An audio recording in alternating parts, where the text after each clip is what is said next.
கலைஞர்கள் வாழ்ந்தார்கள். அவர்கள் இருவரும் நாட்டியத்தில் சிறந்து விளங்குபவர்கள். இருவரும் சிறந்த தோழிகள். இவரது எண்ணமும் செயலும் ஒரு சேர இருக்கும். ஆனால் இவர்களுக்குள் ஒரே ஒரு வேற்றுமை இருந்தது. நாட்டியராகினி அவள் சிவபக்தி, நாட்டிய மயூரி விஷ்ணு பக்தி, அதாவது பெருமாளுடைய பக்தி. இவர்களுக்குள் இந்த கருத்து வேற்றுமை எப்பொழுதும் இருக்கும். அதனை அவர்கள் ஒரு பொருட்படுத்தாமல் எண்ணி வாழ்ந்து வந்தார்கள். ஒரு நாள் மன்மதனின் செயல்திறனால் அவர்கள் இருவருக்குள் ஒரு வித்தியாசமான சிந்தனை தோன்றியது. அவர்கள் இருவரும் காதல் வசப்பட்டு சிவனை சேர்ந்தவன் என்பதை என்னுடைய நடனத்தின் மூலம் வேண்டினால் சிவன் எனக்கு காட்சியளிப்பார் என்று நாட்டியராகினியும், நாட்டிய மயூரி நடனத்தின் மூலம் வேண்டினார் எனக்கு பெருமாள் அருள்பாலிப்பார் என் முன் தோன்றுவார் என்று இருவருக்குள் ஒரு உரையாடல்.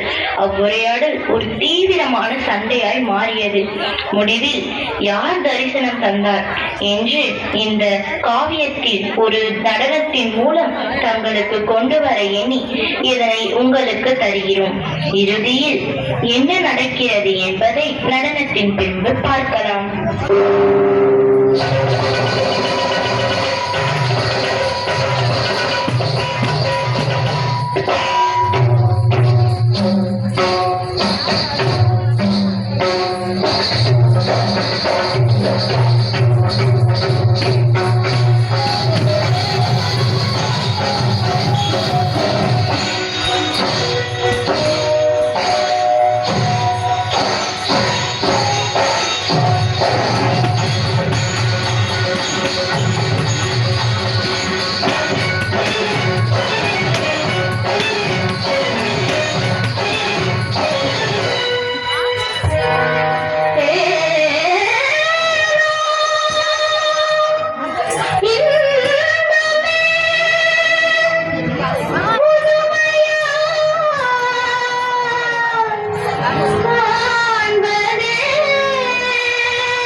ஓம் நம சிவாய, ஓம் நம சிவாய, ஓம் நம சிவாய.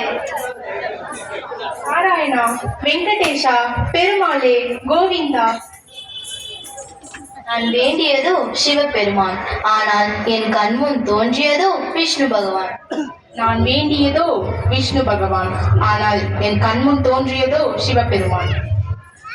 சிவனும் பெருமானும் ஆகிய இருவரும் ஒருவரே என்று உணர்த்துவதற்காகத்தான் இந்த திருவிழா